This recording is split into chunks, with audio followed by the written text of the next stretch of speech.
Periyar Maniamma Institute of Science and Technology, Tanjavur. Mechanical engineering with specialization in energy engineering, robotics and industrial automation. यास्को shirts and dhotis.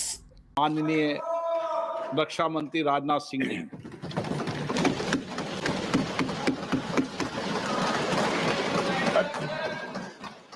अध्यक्ष महोदय, सबसे पहले तो मैं आपके माध्यम से सदन के सभी दलों के, मैंने जितने भी हमारे सम्मानित सदस्य हैं उनके प्रति आभार व्यक्त करना चाहता हूं कि ऑपरेशन सिंदूर की जो शानदार कामयाबी हासिल हुई है उस पर चर्चा करने के लिए आज सदन पूरी तरह से तैयार है।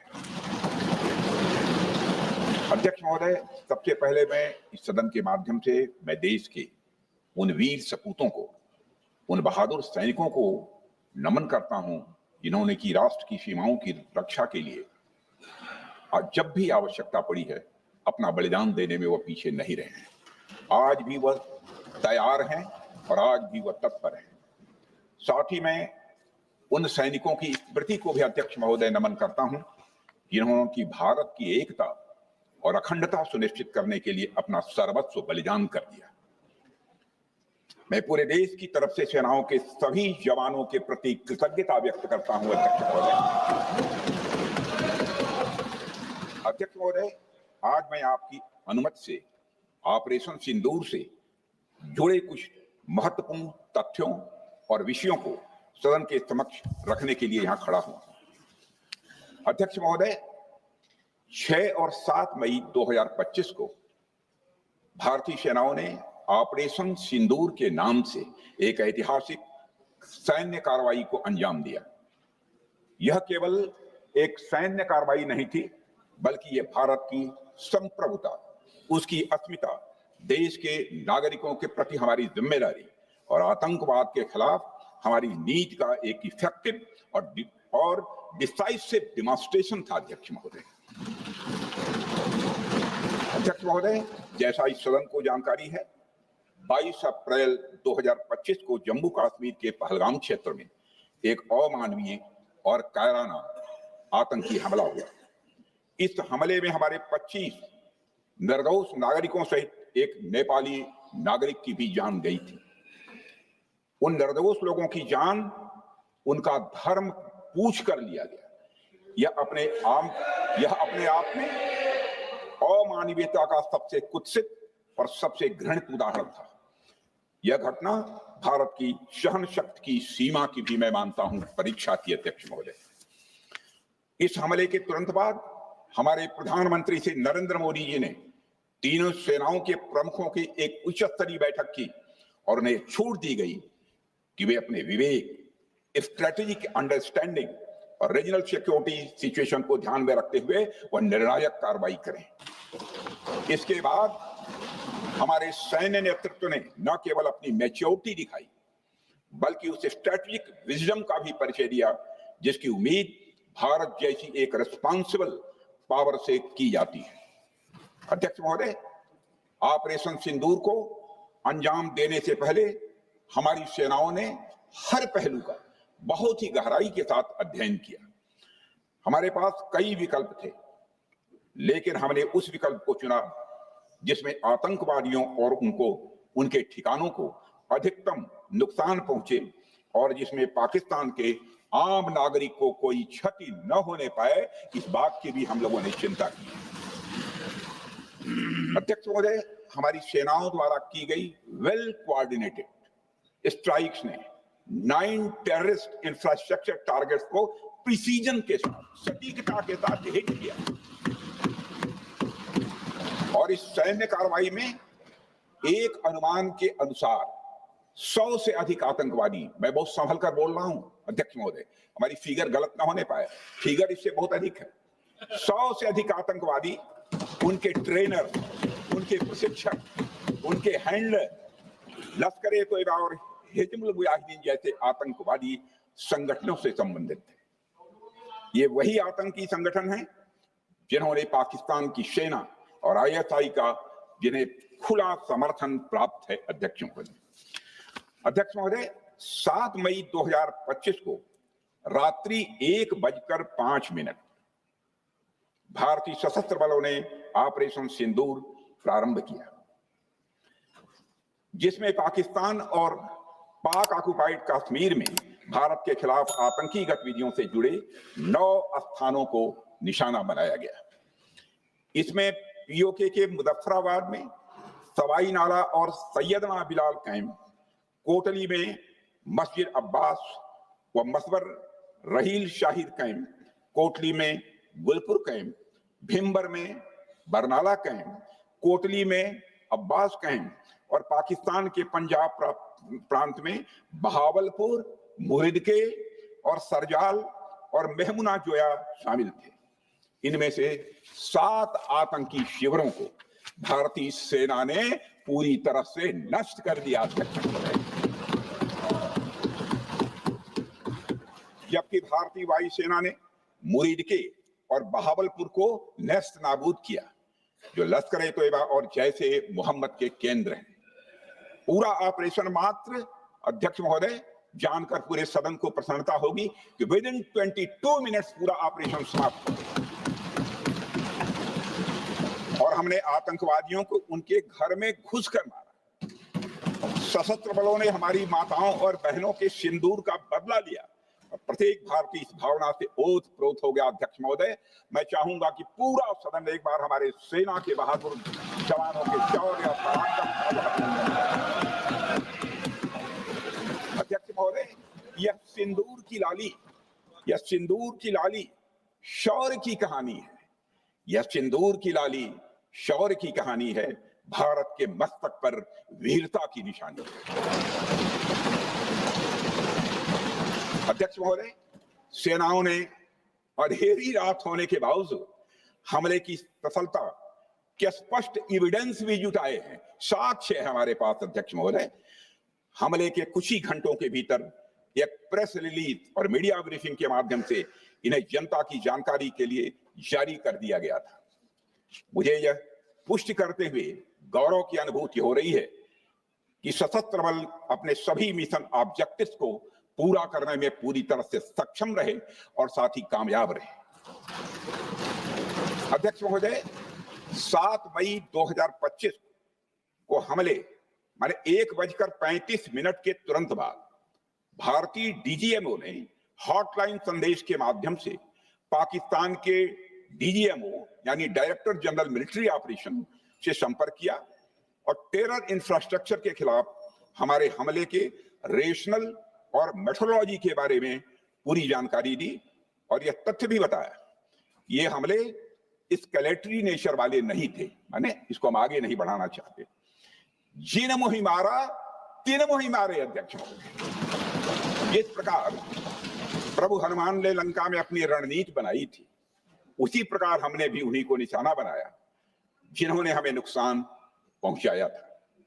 हालांकि पाकिस्तान ने इस रेशनल को समझने से इनकार कर दिया और अगले कुछ दिनों तक सिविलियन और सैन्य ठिकानों पर गोलीबारी करके बड़े पैमाने पर सीज फायर वायलेशन करके स्थिति को एस्केलेट करने की उसने कोशिश की।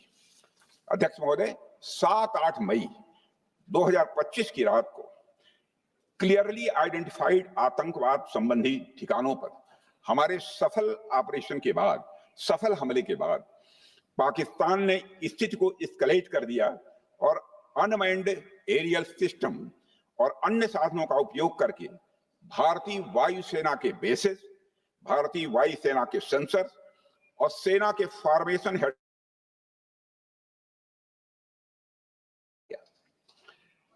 हालांकि हमारी इंटीग्रेटेड एयर डिफेंस ग्रिड और काउंटर यूएस ग्रिड ने इन हमलों को सफलतापूर्वक विफल कर दिया। अध्यक्ष महोदय, S-400 यामारसैन आकाश मिसाइल सिस्टम और एयर डिफेंस गन्स बहुत प्रभावी साबित हुई हैं। अध्यक्ष महोदय, इस एस्केलेशन पर हमारा जवाबी हमला स्विफ्ट, प्रोपोर्शनेट और नवातुला था। अध्यक्ष महोदय, जिसमें 8 मई 2025 को केवल चुनिंदा पाकिस्तानी एयर डिफेंस सिस्टम और सेंसर नेटवर्क को प्रिसीजन गाइडेड मिशन द्वारा म्यूनिशंस द्वारा जो है टारगेट किया गया। अध्यक्ष महोदय, हमारी कार्रवाई पूरी तरह से सेल्फ डिफेंस में थी, न तो वह प्रोवोकेटिव थी और न तो एक्सपेंशनिस्ट थी। पाक द्वारा ये हमले 7 मई 25 से लगातार चले और 10 मई 2025 को रात लगभग 1:30 पर पाकिस्तान ने बड़े पैमाने पर भारत के ऊपर मिसाइल, ड्रोन, रॉकेट और अन्य लॉन्ग रेंज वेपन्स का इस्तेमाल किया। इसके साथ साथ उन्होंने इलेक्ट्रॉनिक वॉरफेयर से जुड़ी टेक्नोलॉजीज का भी सहारा लिया। अध्यक्ष महोदय, उनके निशाने पर हमारे भारतीय वायुसेना के अड्डे, थल सेना के एमिनिशन डिपोज, हवाई अड्डे और मिलिट्री कैंट थे। अध्यक्ष महोदय, यह कहते हुए मुझे गौरव की अनुभूति हो रही है कि हमारे air defence system, counter drone system और इलेक्ट्रॉनिक इक्विपमेंट्स ने पाकिस्तान के इस हमले को पूरी तरह से नाकाम कर दिया। पाकिस्तान हमारे किसी भी टारगेट को हिट नहीं कर पाया अध्यक्ष महोदय, और हमारे किसी भी इंपॉर्टेंट एसेट को नुकसान नहीं हुआ है। हमारी सुरक्षा व्यवस्था अध्यक्ष महोदय चाक चौबंद थी और हर हमले को हम लोग रोका गया। मैं इसके लिए भारतीय सेना के बहादुर सैनिकों की जमकर सराहना करता हूं, जिन्होंने दुश्मन के हर मंसूबे पर पानी फेर दिया। और अपने प्रतिपक्ष के मित्रों से भी कहना चाहता हूं, एक बार फिर से भारत के सेना के जवानों का कम से कम मेज थपथपाकर उनका अभिनंदन करते। बहुत बहुत धन्यवाद। बहुत बहुत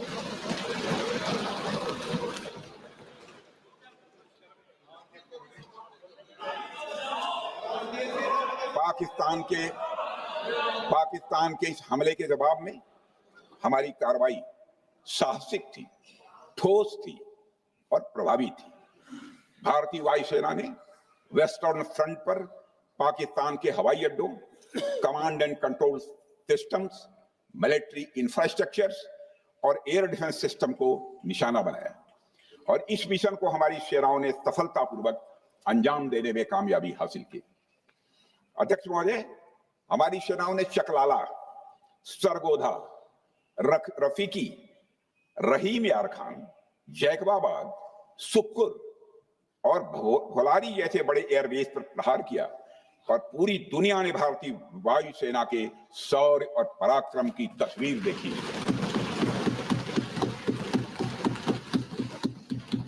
अध्यक्ष महोदय, ऑपरेशन सिंदूर ट्राई सर्विसेज कोऑर्डिनेशन का एक बेमिसाल उदाहरण था। जब भारतीय वायुसेना ने आसमान से हमले किए, हमारी थल सेना ने जमीन पर मोर्चा संभाल लिया। हमारे जवान नियंत्रण रेखा पर पूरी ताकत से डटे रहे और पाकिस्तान की हर हरकत का करारा जवाब दिया। अध्यक्ष महोदय, भारतीय नौसेना ने, लोग पूछते हैं भारतीय नौसेना का क्या रोल था, भारतीय नौसेना ने भी उत्तरी अरब सागर में अपनी तैनाती मजबूत कर दी। भारतीय नौसैनिकों ने पाकिस्तान को यह साफ संदेश दिया कि हम समुद्र से लेकर जमीन तक पाकिस्तान के हर महत्वपूर्ण ठिकानों पर प्रहार करने में न केवल सक्षम हैं, बल्कि हम तैयार हैं। अध्यक्ष महोदय, इस ऑपरेशन का मकसद टेररिस्ट कैंप्स और उनके सपोर्टर्स को टारगेट करना, उन्हें नेस्त नाबूद करना था और ये साफ संदेश देना था कि भारत आतंकवाद के विरुद्ध जीरो टॉलरेंस रखता है। भारत ने कार्रवाई इसलिए रोकी क्योंकि कॉन्फ्लिक्ट के पहले और उसके दौरान जो भी पॉलिटिकल और मिलिट्री ऑब्जेक्टिव्स तय किए गए थे, उसे हम पूरी तरह से हासिल कर चुके थे। इसलिए यह कहना, यह मानना कि यह ऑपरेशन किसी दबाव में रोका गया था, यह बेबुनियाद है और सरासर गलत है।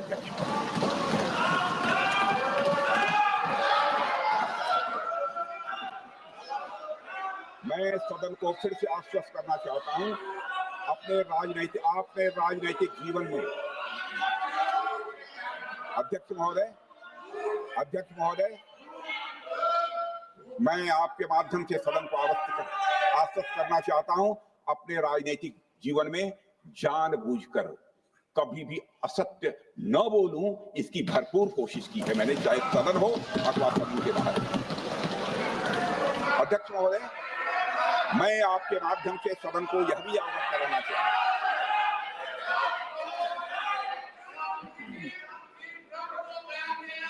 प्लीज प्लीज बैठिए। आप क्यों खड़े हैं? अध्यक्ष महोदय, मैं आपके माध्यम से सदन को यह भी अवगत कराना चाहूंगा कि सीमा पार करना या वहां की टेरिटरी कैप्चर करना इस ऑपरेशन का उद्देश्य नहीं था। ऑपरेशन सिंदूर प्रारंभ करने का मकसद था अध्यक्ष महोदय उन टेरर नर्सरीज को खत्म कर देना जिन्हें पाकिस्तान ने बरसों से पाला पोसा था।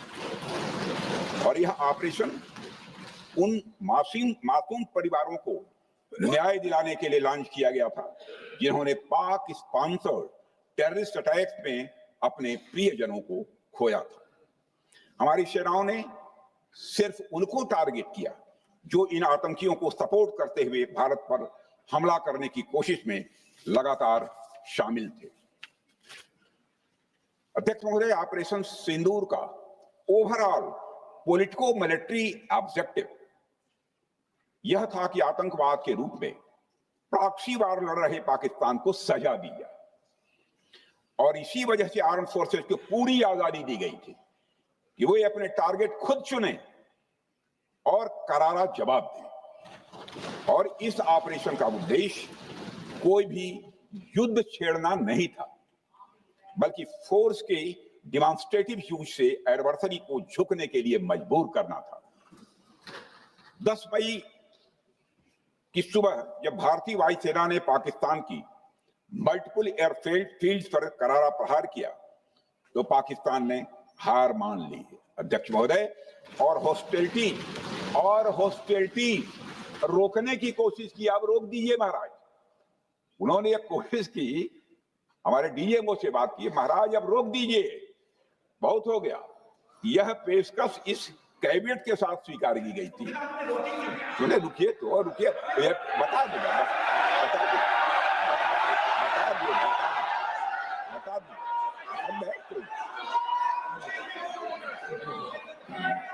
आपको मौका मिलेगा।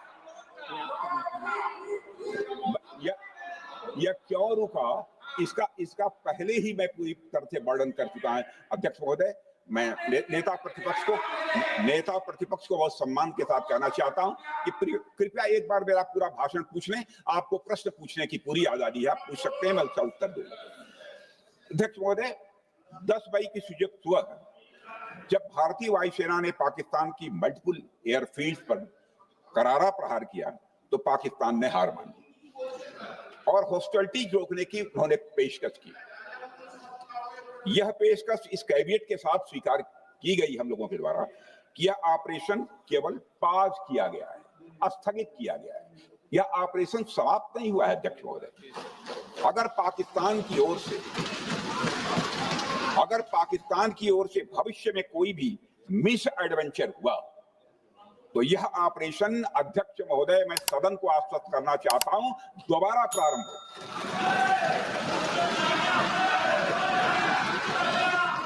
अध्यक्ष महोदय, भारतीय वायुसेना के जबरदस्त हमलों, नियंत्रण रेखा पर थल सेना की मजबूत जवाबी कार्रवाई और नौसेना के हमलों के डर ने पाकिस्तान को झुकने के लिए मजबूर कर दिया अध्यक्ष महोदय। और पाकिस्तान की हार उनकी एक सामान्य विफलता नहीं थी बल्कि यह उसके सैन्य बल और मनोबल या दोनों की एक हार थी। 10 मई को पाकिस्तान के डीजीएमओ ने भारत के डीजीएमओ से संपर्क किया और सैन्य कार्रवाइयों को रोकने की अपील की। मैं सदन में यह बात फिर से दोहराना चाहूंगा कि पाकिस्तान के डीजीएमओ ने भारत के डीजीएमओ से संपर्क किया और सैन्य कार्रवाइयों को रोकने की अपील की। 12 मई को दोनों देशों के डीजीएमओ के बीच औपचारिक संवाद हुआ और दोनों पक्षों ने सैन्य कार्रवाइयों पर विराम लगाने का निर्णय लिया। अध्यक्ष महोदय, हमारे सैनिकों का जो मनोबल, मातृभूमि की रक्षा करने का जो उनका समर्पण है, ऑपरेशन सिंदूर के दौरान उसका दर्शन 140 करोड़ से अधिक भारतवासियों ने देखा।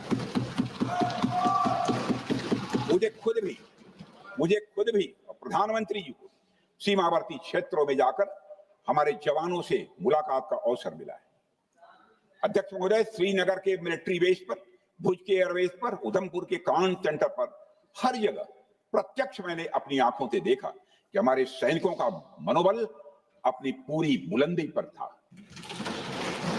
उनकी आंखों में विश्वास है और उनका संकल्प अडिग है। वे न केवल भारत की सीमाओं की रक्षा कर रहे हैं, बल्कि हमारे राष्ट्रीय स्वाभिमान की भी अध्यक्ष महोदय रक्षा कर रहे हैं। अध्यक्ष महोदय, किसी भी देश में जनता सत्ता पक्ष को और विपक्ष को अलग अलग दायित्व सौंपती है, दोनों को अलग अलग दायित्व, और हेल्दी डेमोक्रेसी में तो स्वाभाविक है। सत्ता पक्ष का काम होता है जनता के हितों को ध्यान में रखते हुए कार्य करना, और विपक्ष का काम होता है सरकार से जनता के मुद्दों से संबंधित जरूरी प्रश्न पूछना। ऑपरेशन सिंदूर क्यों शुरू किया गया, इसकी जानकारी पहले भी दी गई है और आज भी मैंने सदन को दी है। अध्यक्ष महोदय, कभी कभी हमारे प्रतिपक्ष के लोग ये पूछते रहे हैं कि हमारे कितने विमान गिरे। मुझे लगता है उनका यह प्रश्न हमारी राष्ट्रीय जनभावनाओं का सही है। उन्होंने एक बार भी हमसे यह नहीं पूछा कि हमारी सेनाओं ने दुश्मन के कितने विमान मार गिराए।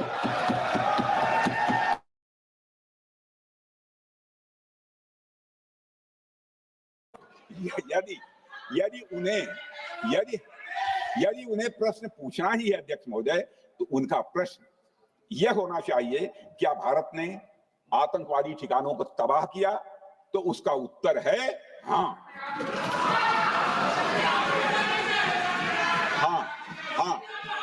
मैं विपक्ष के सम्मानित साथियों से कहना चाहता हूं कि आपको प्रश्न पूछना है तो यह प्रश्न पूछिए, क्या ऑपरेशन सिंदूर सफल रहा? तो उसका उत्तर है हाँ। आपको प्रश्न पूछना है तो यह प्रश्न पूछिए कि जिन आतंकियों ने हमारी बहनों, हमारी बेटियों का सिंदूर मिटाया, क्या हमारी सेनाओं ने ऑपरेशन सिंदूर में उन आतंकियों के आकाओं को मिटाया? तो इसका उत्तर है हाँ। और आपको प्रश्न पूछना है तो यह पूछिए कि इस ऑपरेशन में क्या हमारे जाबाज सैनिकों को कोई क्षति हुई है? तो उसका उत्तर है नहीं। अध्यक्ष महोदय, लक्ष्य जब बड़े हो तो अपेक्षाकृत छोटे मुद्दों पर हमारा ध्यान नहीं जाना चाहिए। लक्ष्य बड़े हो तो छोटे मुद्दों पर, अपेक्षाकृत जो छोटे मुद्दे होते हैं कंपैरेटिवली, उन पर ध्यान नहीं जाना चाहिए, क्योंकि छोटे मुद्दों पर ही ध्यान देते रहने से देश की सुरक्षा और सैनिकों के सम्मान और उत्साह जैसे बड़े मुद्दों से ध्यान हट सकता है, जैसा कि विपक्ष के हमारे कुछ साथियों के साथ हो रहा है। अब चूंकि विपक्ष के मित्र ऑपरेशन सिंदूर को लेकर उचित प्रश्न नहीं पूछ पा रहे हैं, तो उन्हें मैं क्या बताऊं अध्यक्ष महोदय।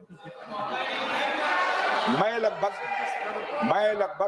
4 डिकेड से अधिक समय से राजनीति में, सत्ता पक्ष हो या विपक्ष हो, अपनी पार्टी हो या दूसरी पार्टी हो, कभी भी किसी के साथ दलगत राजनीति को मैंने शत्रुतापूर्ण तरीके से जिंदगी में नहीं देखा है मैंने अध्यक्ष महोदय। इसलिए आज अगर विपक्ष प्रश्न पूछने में असफल है, मैं विपक्ष को उनके इस काम में थोड़ी सी मदद करना चाहता हूं। अध्यक्ष महोदय, मैं विपक्ष के अपने सम्मानित साथियों से ये कहना चाहता हूं कि यदि आज हम लोग सत्ता पक्ष में हैं, तो ऐसा नहीं है कि हम हमेशा सत्ता पक्ष में ही रहेंगे।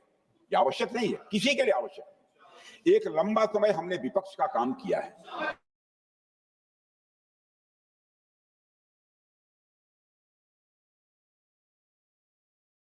रहने का दायित्व सौंपा था, तो हमने विपक्ष में रहकर विपक्ष की भूमिका को बड़े ही सकारात्मक तरीके से निभाया भी।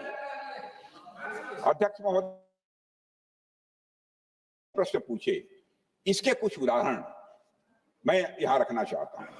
1962 में अध्यक्ष महोदय चीन के साथ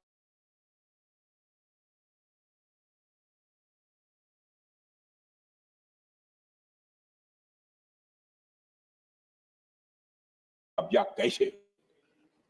हमने यह प्रश्न पूछा था, यह प्रश्न पूछा था कि बड़ी संख्या में हमारे सैनिक हताहत कैसे हुए। हमने यह प्रश्न नहीं पूछा कि हमारे टैंक, हमारी मशीनें, हमारी बंदूकें क्यों ध्वस्त हो गई। यह प्रश्न हम लोगों ने नहीं पूछा। मशीनों और तोपों की चिंता न करके, मशीनों और तोपों की चिंता न करके अध्यक्ष महोदय, हमने देश की टेरिटरी की चिंता की, हमने देश के सैनिकों की। इसी तरह 71 के युद्ध में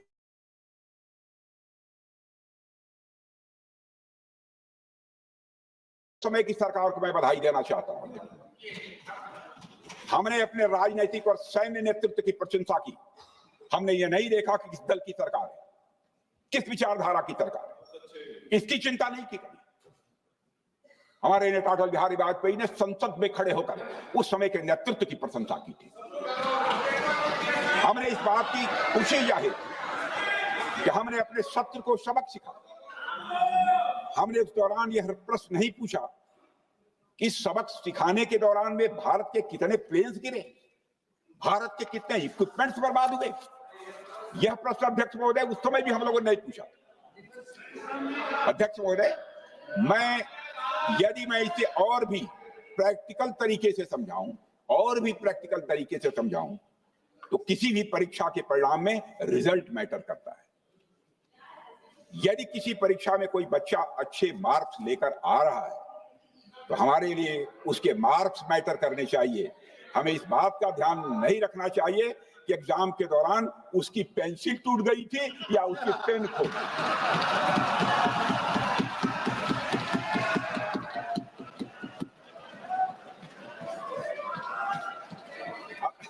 अध्यक्ष महोदय, अल्टीमेटली रिजल्ट मैटर करता है, और रिजल्ट यह है अध्यक्ष महोदय, अल्टीमेटली रिजल्ट मैटर करता है, और रिजल्ट यह है अध्यक्ष महोदय कि ऑपरेशन सिंदूर के दौरान हमारी सेनाओं ने जो लक्ष्य निर्धारित किया था, उन लक्ष्यों को पूर्ण रूप से प्राप्त करने में हमने कामयाबी हासिल की। अध्यक्ष महोदय, भारत हमेशा से पाकिस्तान सहित अपने पड़ोसी देशों से मित्रता और सौहार्द सहयोगपूर्ण संबंध का सदैव इच्छुक रहा है। इसके लिए भारत की सभी सरकारों ने ईमानदारी से प्रयास भी किए हैं। वह चाहे आदरणीय लाल बहादुर शास्त्री जी हों, या अटल बिहारी वाजपेयी जी हों, या हमारे स्वर्गीय मनमोहन सिंह जी हों, या प्रधानमंत्री श्री नरेंद्र मोदी जी, सभी ने हमेशा चाहा है कि इस इलाके में शांति और समृद्धि बनी रहे। सभी ने यह चाहा। अध्यक्ष महोदय, यह बात हमारी सिविलाइजेशनल वैल्यूज के साथ मेल खाती है, इसलिए ऐसा हुआ। अध्यक्ष महोदय, पूरा विश्व जानता है कि पूर्व प्रधानमंत्री श्री अटल बिहारी वाजपेयी जी ने शांति का संदेश लेकर 1999 में लाहौर बस यात्रा की थी। वह सिर्फ एक यात्रा नहीं थी, वह यात्रा भारत की संस्कृति और शांति की प्रतीक थी। यह हमारे भारत की प्रकृति थी।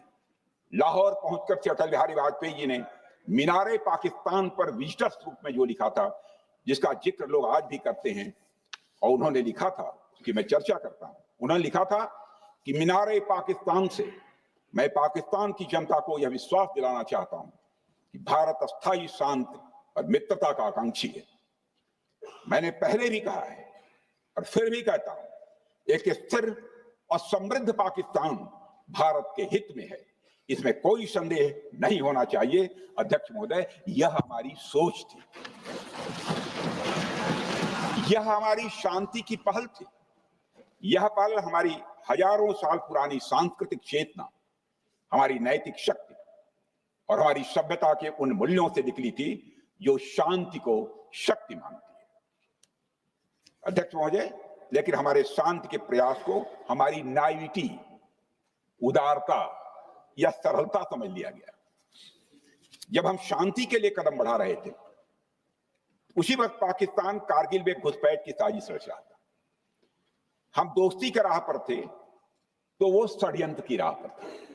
जब हम मामला खुलकर सामने आया तो हमारे वीर सैनिकों ने इस घुसपैठ के खिलाफ कार्रवाई करना प्रारंभ किया और जब भारत की जीत सामने दिखाई दे रही थी तो पाकिस्तान ने परमाणु युद्ध की धमकी दे डाली। अध्यक्ष महोदय, तब हमारे प्रधानमंत्री, तत्कालीन प्रधानमंत्री आदरणीय अटल बिहारी वाजपेयी जी ने कहा था, पाक सेना के परमाणु हमले से भारत का तो कुछ नहीं बिगड़ेगा, लेकिन पाकिस्तान दूसरे दिन का सूरज नहीं देख पाएगा।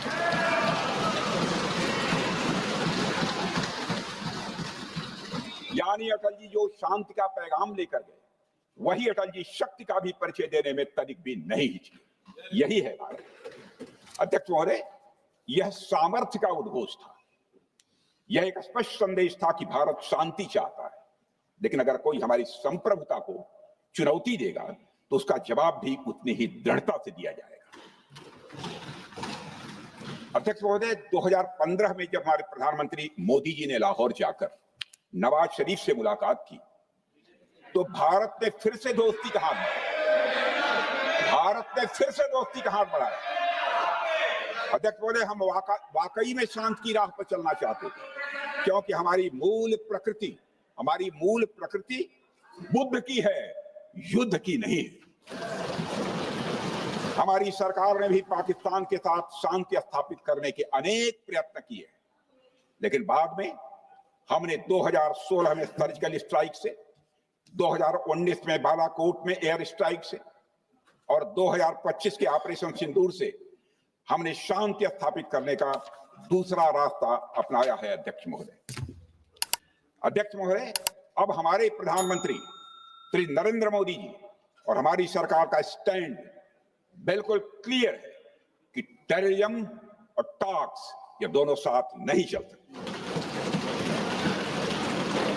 क्योंकि सभ्य मुल्कों के बीच बातचीत होती है। अध्यक्ष महोदय, लोकतांत्रिक देशों में बातचीत होती है, पर एक ऐसा देश जिसके वजूद में लोकतंत्र का एक कतरा भी न हो और सिर्फ रिलीजियस फैनेटिसिज्म, टेररिज्म और हेट्रेड अगेंस्ट इंडिया हो, उसके साथ संवाद किसी भी सूरत में नहीं किया जा सकता, क्योंकि टेररिज्म की भाषा जो अध्यक्ष महोदय होती है वह खून, डर और नफरत है, संवाद नहीं। गोलियों की आवाज में संवाद की आवाज दब जाती है। जहां खून बहता है वहां बातचीत की गुंजाइश अध्यक्ष महोदय नहीं बचती। अध्यक्ष महोदय, पाकिस्तान की वर्तमान स्थिति अब जग जाहिर है। जिस देश ने आतंक को अपनी विदेश नीति का औजार बना लिया, वह अंततः अपने ही जाल में फंस जाता है। पाकिस्तान की नीति और चरित्र को लेकर कोई भ्रम नहीं रहना चाहिए। यह एक ऐसा देश है जो वैश्विक आतंकवाद की नर्सरी है और उन्होंने इसको अपनी स्टेट पॉलिसी का भी एक आधार बनाया हुआ है। अध्यक्ष महोदय, ऑपरेशन सिंदूर के दौरान पूरी दुनिया ने देखा है कि पाकिस्तान में सरकार आतंकवादियों के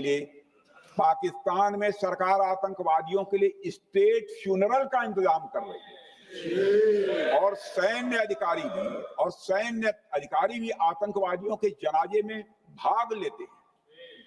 यह वही देश है जो सीमा पर सैनिकों से लड़ने का साहस नहीं जुटा पाता, इसलिए निर्दोष नागरिकों, बच्चों और तीर्थ यात्रियों को आतंकवाद का निशाना बनाता है। पाकिस्तान की सेना और आईएसआई आतंकवाद को एक प्रॉक्सी वार के रूप में अध्यक्ष महोदय इस्तेमाल करती हैं और उसके सहारे वे भारत को डिस्टेबलाइज करने का सपना देखती है। अध्यक्ष महोदय, मैं लोकतंत्र के मंदिर में खड़े होकर यह बात कह रहा हूं कि भारत को 1000 कट्स देने का सपना पालने वालों को नींद से जग जाना चाहिए। यह मोदी जी के नेतृत्व वाला नया भारत है जो आतंकवाद के खिलाफ किसी हद तक जा सकता है।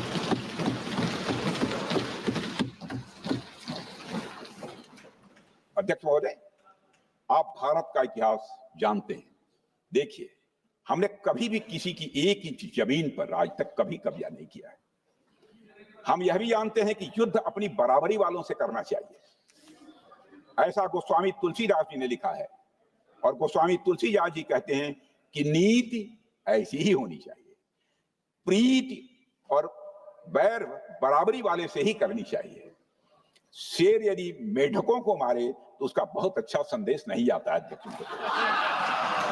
और अध्यक्ष महोदय, हमारे देश की सेना शेर है।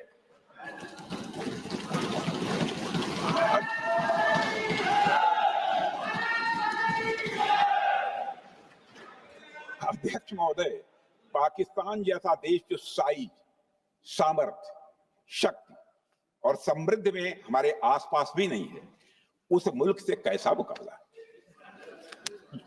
जो मुल्क अपने अस्तित्व के लिए दूसरों पर आश्रित हो, उसके मुकाबले का मतलब है अपना स्तर कम करना। हमारी नीति है आतंकवाद के खिलाफ प्रभावी कार्रवाई करना। हमारा पाकिस्तान विरोध उनकी आतंकवाद की नीति के कारण है, इसलिए पाकिस्तान का हमारा विरोध है। अध्यक्ष महोदय, हम अगर शांति की आशा के लिए हाथ बढ़ाना जानते हैं तो अशांति फैलाने वाले हाथों को उखाड़ना भी जानते हैं। अध्यक्ष महोदय, अगर शांति के प्रयास करना हम जानते हैं तो दुष्टों को जो भाषा समझ में आए उसी भाषा में समझाना भी जानते हैं। सठे साक्ष्यम समाचरे, अर्थात दुष्ट के साथ दुष्टता का ही व्यवहार करना पड़ता है कभी कभी। अध्यक्ष महोदय, हमने भगवान कृष्ण से सीखा है कि शिशुपाल की 100 गलतियां माफ की जा सकती है, पर अंत में धर्म की रक्षा के लिए सुदर्शन चक्र उठाना ही पड़ता है। हमने पार्लियामेंट का अटैक सहा है अध्यक्ष महोदय, 2008 का मुंबई अटैक सहा है, झेला है, लेकिन अब हमने कह दिया है इनफ इज इनफ। अब हमने सुदर्शन चक्र उठा लिया है अध्यक्ष महोदय। अध्यक्ष महोदय, हमारी प्रवृत्ति भगवान राम और भगवान कृष्ण से प्रेरित है, जो हमें शौर्य भी सिखाती है और धैर्य भी सिखाती है। इस सीख का अध्यक्ष महोदय, इस सीख का हम प्रधानमंत्री नरेंद्र मोदी जी के नेतृत्व में हमारी विदेश और अपनी रक्षा नीति में सीधा प्रयोग कर रहे हैं। आज भारत पहले दोस्ती का हाथ बढ़ाता है, लेकिन अगर कोई देश धोखा दे तो उसकी कलाई भी मरोड़ना जानता है। अध्यक्ष महोदय, हमारी नीति स्पष्ट है कि हमने एक समय लाहौर बस यात्रा की भाषा में बात की थी, तो पाकिस्तान ने हमारी उस भाषा को नहीं समझा, तो अब हम उन्हें बालाकोट स्ट्राइक की भाषा में जवाब देंगे। अध्यक्ष महोदय, भारत के लिए शांति हमारी प्रायोरिटी है, हमारी प्राथमिकता है और हमारी शक्ति उसका आधार है। भारत के लिए शांति प्राथमिकता है और हमारी शक्ति उसका आधार है। यह शक्ति हमारे सामर्थ्य से पैदा हुई है अध्यक्ष महोदय, और यह सामर्थ्य पिछले 11 साल में कई गुना बढ़ गया। मैं ये नहीं कहता हूं पहले नहीं था, पहले था, लेकिन अब कई गुना बढ़ गया। आज भारत विश्व की चौथी सबसे बड़ी अर्थव्यवस्था है और अभी आई मॉर्गन स्टैनली के रिपोर्ट के मुताबिक 2028 तक विश्व की तीसरी सबसे बड़ी अर्थव्यवस्था बनने की ओर भारत चल रहा है। अध्यक्ष महोदय, आर्थिक उन्नति के साथ साथ भारत के रक्षा क्षेत्र में 2014 से उल्लेखनीय परिवर्तन, रिमार्केबल चेंज आया है। आज का भारत डिफेंस सेक्टर में आत्मनिर्भरता, सेल्फ रिलायंस और स्वदेशी उत्पादन की दिशा में तेजी से आगे बढ़ रहा है। अध्यक्ष महोदय, आज हम हर दृष्टि से समर्थ भी हैं और सक्षम भी हैं। अध्यक्ष महोदय, मैं सदन को यह भी जानकारी देना चाहता हूं, उसके बाद जब प्रश्न पूछा गया हमारे सारे चीफ से, सीडीएफ से, डिफेंस सेक्रेटरी से, क्या ऑपरेशन के लिए तैयार हैं, क्षण भर की देर नहीं लगाई, सबने बोला यस सर। अध्यक्ष महोदय, ऑपरेशन सिंदूर हमारे सामर्थ्य का ही प्रतीक था, जिसमें हमने दिखा दिया कि अगर कोई हमारे नागरिकों को मारेगा तो भारत चुप नहीं बैठेगा। भारत की आत्मरक्षा के लिए हमारा राजनीतिक तंत्र और नेतृत्व बिना किसी दबाव के काम करेगा। हमारी मिसाइल फिजिकल सीमाएं लांघेंगी अध्यक्ष महोदय, और हमारे वीर सैनिक दुश्मन की कमर तोड़ेंगे। अध्यक्ष महोदय, हम आतंकवाद को उसके हर रूप और स्वरूप में पूरी तरह समाप्त करने के लिए पूरी तरह से प्रतिबद्ध हैं और इस संदर्भ में हमें एक महत्वपूर्ण बात समझनी होगी। Pakistan sponsored terrorism is not random madness, there is a method in this madness. यह एक सुनियोजित रणनीति है, यह एक फंडामेंटल रेज है। अध्यक्ष महोदय, प्रसिद्ध लेखक वीएस नायपाल ने सही कहा था, पाकिस्तान में होना एक ऐसी अल्टरनेट और कंट्रास्टिंग रियलिटी है, where war is peace, freedom is slavery, ignorance is strength. यानी यहां युद्ध ही शांति है, गुलामी ही स्वतंत्रता है और जिहालत यानी अज्ञानता ही ताकत है। अध्यक्ष महोदय, इसलिए पाकिस्तान द्वारा प्रायोजित आतंकवाद कोई पागलपन नहीं है। पाकिस्तान द्वारा प्रायोजित आतंकवाद कोई पागलपन नहीं है, यह एक सोची समझी साजिश का हिस्सा है। यह एक ऐसी प्रक्रिया है जो आतंक को एक पॉलिटिकल टूल की तरह इस्तेमाल करती है। यह सिर्फ आतंकवाद नहीं, यह एक टूल किट है, एक ऐसा टूल किट जिसे पाकिस्तान की सेना और उसकी एजेंसियां एक नीति के तहत अपनाए हुए हैं। This tool kit is an opposition to civilized code of conduct that the rest of the world prefers to abide by। यानी यह टूल किट उस सिविलाइज्ड कोड ऑफ कंडक्ट के खिलाफ है जिसे दुनिया का हर जिम्मेदार देश मानता है। अध्यक्ष महोदय, यह एक कट्टरपंथी सोच की उपज है जिसमें सहिष्णुता के लिए कोई जगह नहीं। हमारा पाकिस्तान के साथ कोई सीमा का संघर्ष नहीं है अध्यक्ष महोदय, बल्कि यह सभ्यता बनाम बर्बरता का संघर्ष है। सभ्यता बनाम बर्बरता का संघर्ष। पाकिस्तान के हुक्मरान जानते हैं कि उनके सैनिक युद्ध के मैदान में भारत से नहीं जीत सकते, इसलिए वे आतंक को पालते हैं, पालते ही नहीं उन्हें प्रशिक्षण देते हैं और फिर दुनिया के सामने खड़े होकर निर्दोष बनने की कोशिश करते हैं। अध्यक्ष महोदय, पाकिस्तान दोहरे मापदंड और झूठ की बुनियाद पर खड़ा हुआ एक ऐसा देश है जो अब फेल्ड स्टेट के तौर पर देखा जा रहा है। भारत ने ऑपरेशन सिंदूर के जरिए पूरी दुनिया को दिखा दिया है कि हम इस आतंकवाद के गंदे खेल को जड़ से समाप्त करने का संकल्प ले चुके हैं। अध्यक्ष महोदय, जब अटल जी प्रधानमंत्री थे तब पाकिस्तान के साथ कंबोजिट डायलॉग के लिए भारत की शर्त थी कि पाकिस्तान अपनी जमीन का प्रयोग भारत के खिलाफ टेररिज्म फैलाने के लिए नहीं करेगा। एक कंपोजिट डायलॉग के लिए भारत की शर्त, जिसे पाकिस्तान ने भी मान लिया था उसमें। लेकिन दुर्भाग्य से 2009 में शर्म शेख में तत्कालीन सरकार ने एक बड़ी भूल की, जब कंपोजिट डायलॉग प्रोसेस से पाकिस्तान प्रायोजित आतंकवाद को डीलिंक कर दिया गया। यानी बातचीत जारी रखने के लिए पाकिस्तान द्वारा अपनी जमीन को आतंकवाद के लिए प्रयोग न करने की शर्त को ही डाइल्यूट कर दिया गया। मैं मानता हूं यह भारत की स्ट्रेटेजिक पोजीशनिंग को कमजोर करने वाला एक कदम था।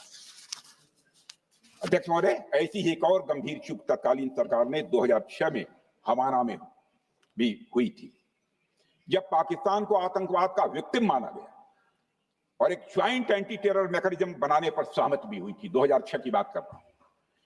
अध्यक्ष महोदय, यह सोचने वाली बात है कि जो देश आतंक को पैदा करता है, उसे पालता है, उस देश को ही आतंक से पीड़ित मान लेना कितना बड़ा स्ट्रेटेजिक ब्लंडर है।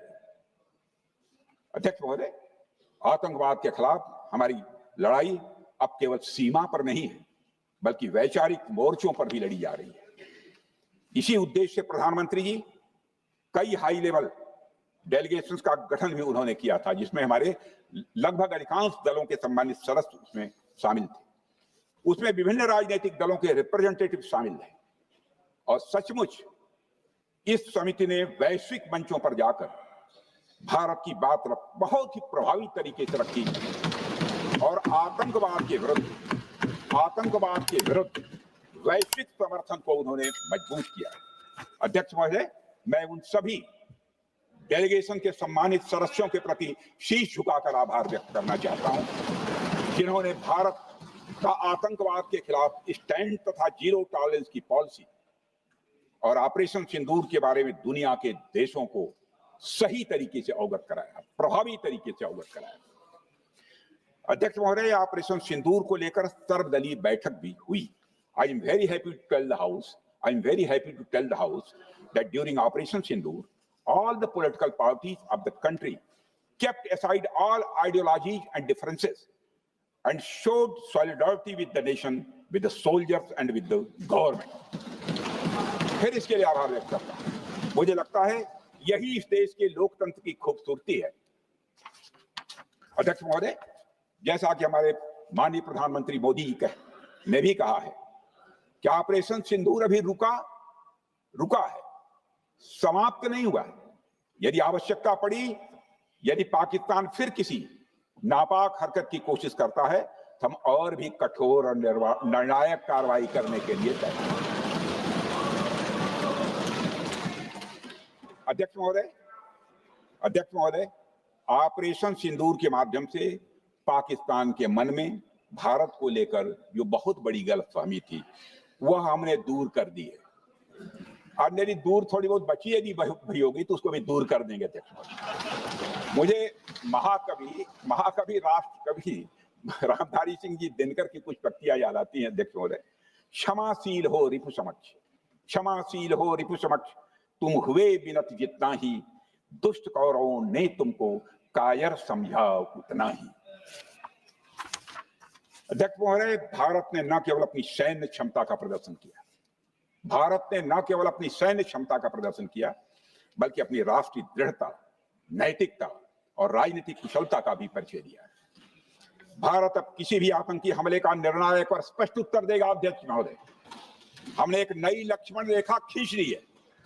अब आतंकवाद को आश्रय और समर्थन देने वालों को कोई शरण नहीं मिलेगी। और अध्यक्ष महोदय, भारत किसी भी तरह के न्यूक्लियर ब्लैकमेलिंग या दबावों के आगे अब झुकने वाला नहीं है।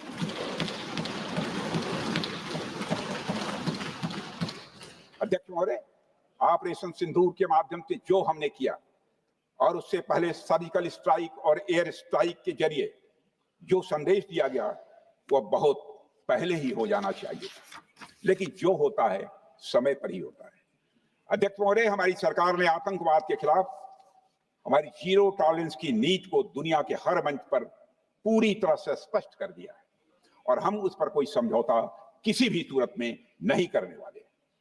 अभी कुछ सप्ताह पहले मुझे शंघाई कोऑपरेशन ऑर्गेनाइजेशन की डिफेंस मिनिस्टर्स मीटिंग में जाने का अवसर मिला था। वहां जो डिक्लेरेशन तैयार किया जा रहा था उसमें आतंकवाद पर भारत का स्टैंड डाइल्यूट हो रहा था। हमने साफ कह दिया कि जब तक आतंकवाद के मुद्दे पर भारत का स्टैंड रखा नहीं जाएगा, हम किसी ज्वाइंट स्टेटमेंट पर साइन नहीं करेंगे और इसकी वजह से वहां कोई ज्वाइंट स्टेटमेंट नहीं आए। अध्यक्ष महोदय, इसका परिणाम क्या?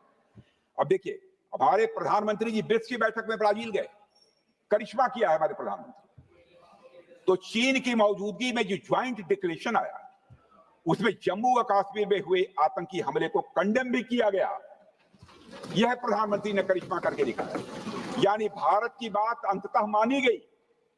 और यह ब्रिक्स सम्मेलन के इतिहास में पहली बार हुआ जब जम्मू एवं कश्मीर में हुए किसी आतंकी घटना को खुलकर कंडेम किया गया। मैं इस सदन को याद दिलाना चाहता हूं, 2008 में मुंबई में इतनी बड़ी आतंकी घटना हुई, मगर उस समय की सरकार को जो प्रभावी कार्रवाई करनी चाहिए थी वो नहीं हो पाई। लेकिन उसमें सबसे दुखद और आश्चर्य की बात है, कई वर्ल्ड फोरम, इंटरनेशनल फोरम पर जो उसका कंडेमनेशन होना चाहिए, जो उसकी निंदा की जानी चाहिए, वह भी जितना होना चाहिए नहीं हो पाया। अध्यक्ष, यदि आप उस घटना के बाद हुए ब्रिक्स सम्मेलन के डॉक्यूमेंट्स उठाकर देख लीजिए, मुंबई आतंकी हमले का कहीं जिक्र भी नहीं है। और अध्यक्ष महोदय, जब केंद्र में प्रधानमंत्री मोदी जी के नेतृत्व में सरकार बनी, तब जाकर कहीं के हालात कुछ बदलने शुरू हुए और साल 2017 में हुए ब्रिक्स सम्मेलन में पहली बार 2017 में हुए ब्रिक्स सम्मेलन में पहली बार आतंकवाद से लश्कर और जैश जैसे आतंकवादी संगठनों को जोड़ा गया। यह भी अपने में करिश्माई काम था।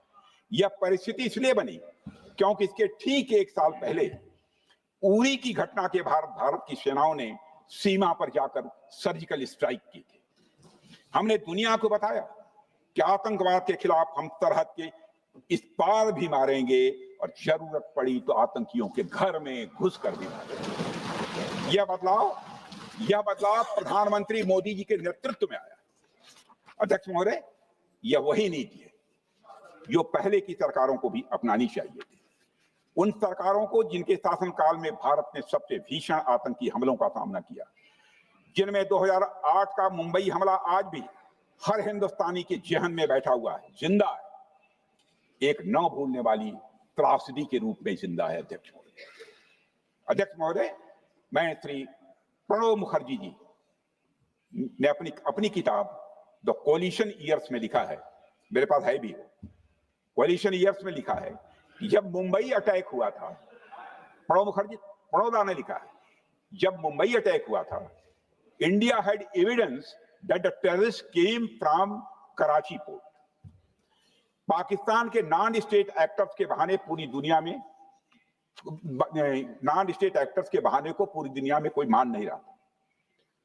उन्होंने लिखा है प्रणब ने, and I quote, amid heated debates within the cabinet, there was a demand for military intervention which I rejected. या उन्होंने लिखा, मैंने नहीं लिखा, अनकोट। अध्यक्ष महोदय, भारतीय विदेश सेवा के एक वरिष्ठ अधिकारी ने भी अपनी किताब में इस बात की पुष्टि की है, जिनका नाम है अजय बिसारिया, और वो शायद फॉरेन सेक्रेटरी थे, कि मुंबई हमले के तुरंत बाद एक उच्च स्तरीय बैठक हुई थी जिसमें तत्कालीन विदेश मंत्री प्रणब ने पूछा व्हाट शुड बी डन। तो विदेश सचिव शिवशंकर मेनन जी ने सुझाव दिया कि भारत मोरदके में लश्कर ए तोयबा के मुख्यालय पर क्रूज मिसाइल से हमला कर सकता है। यह सुनकर प्रणब ने चश्मा उतारकर साफ किया और सभी अधिकारियों को धन्यवाद देकर बैठक समाप्त कर दी। अध्यक्ष महोदय, उस समय की सरकार ने जो सही समझा वो किया, पर मैं मानता हूं कि अगर तब की सरकार ने भी 2016 सर्जिकल स्ट्राइक, 2019 एयर स्ट्राइक जैसे निर्णायक और कठोर कदम उठाए होते तो पाकिस्तान की स्ट्रेटेजिक कैलकुलस बदल सकती थी। एक पावरफुल और डिसाइसिव एक्शन पाकिस्तान और उनकी सेना के द्वारा इस 500 टेररिस्ट ऑर्गेनाइजेशंस के लिए बड़ा डिसइंसेंटिव साबित हो सकती है। अध्यक्ष महोदय, 2008 में मुंबई हमलों के बाद उस समय की सरकार ने सिर्फ बातचीत का मार्ग चुना था। मैं स्पष्ट करना चाहता हूं, यह कोई आलोचना नहीं है अध्यक्ष महोदय, न उस सरकार की, न उस समय के प्रधानमंत्री की, और न ही उन नेताओं की। उस समय की लीडरशिप को जो सही लगा उन्होंने वह निर्णय लिया। अध्यक्ष महोदय, बस मैं इतना ही कहना चाहता हूं कि आज का भारत अलग सोचता है और अलग तरीके से काम करता है। हमारा मानना है यह आपका प्रतिद्वंदी आतंक को रणनीति बना चुका हो और बातचीत की भाषा नहीं समझता हो तो standing firm and being decisive के अलावा कोई विकल्प नहीं बचता है। अध्यक्ष महोदय, आज हमारे प्रधानमंत्री मोदी जी के नेतृत्व में भारत वह देश नहीं रहा जो पहले था। Today dose by decisive action. Today doziers have been replaced by decisive action. आज भारत सहता नहीं है, भारत जवाब देता है। अध्यक्ष महोदय, आतंक की जड़ तक जाता है और उसे उखाड़ फेंकने का सामर्थ्य रखता है। अध्यक्ष महोदय, मैं इस सदन को और देश की जनता को यह विश्वास दिलाना चाहता हूं कि हमारी सरकार, हमारी सेनाएं और हमारी लोकतांत्रिक संस्थाएं सब मिलकर, हम और ये सारे लोग सभी मिलकर देश की एकता, अखंडता और सुरक्षा के लिए जो भी कदम उठाना आवश्यक होगा वह कदम उठाएंगे और उसके प्रति हम पूरी तरह से कमिटेड हैं। अध्यक्ष महोदय, अंत में मैं केवल इतना ही कहना चाहता हूं, यह समय एकजुट होकर अपनी सुरक्षा, संप्रभुता और आत्मसम्मान की रक्षा के संकल्प को और अधिक मजबूत करने का है। हमें यह याद रखना होगा कि हमारी सामाजिक और राजनीतिक एकता ही यह हमारी सबसे बड़ी ताकत है। अध्यक्ष महोदय, आतंकवाद को समर्थन देने वालों को यह स्पष्ट संदेश चला गया है कि भारत अपनी मातृभूमि की रक्षा के लिए पूरी तरह से संकल्पबद्ध है। आइए हम सभी दलगत भाव से ऊपर उठकर संघवरध्वम के मंत्र से प्रेरणा लेकर एक साथ खड़े हो जाएं और हम इस राष्ट्रीय संकल्प को मजबूत करें। यही हम सबका राष्ट्रीय दायित्व है। और इन्हीं शब्दों के साथ अध्यक्ष महोदय, आपने मुझे विचार रखने का अवसर दिया, आपके प्रति आभार व्यक्त करते हुए और अपने सभी सम्मानित सदस्यों के प्रति धन्यवाद व्यक्त करते हुए अपना निवेदन समाप्त करता हूँ। सबने शांति पूर्वक Periyar Maniamma Institute of Science and Technology, Tanjavur. Mechanical engineering with specialization in energy engineering, robotics, and industrial automation. Yasko Shirts and Dhotis. மின்னம்பலம்.com தமிழின் முதல் மொபைல் பத்திரிகை.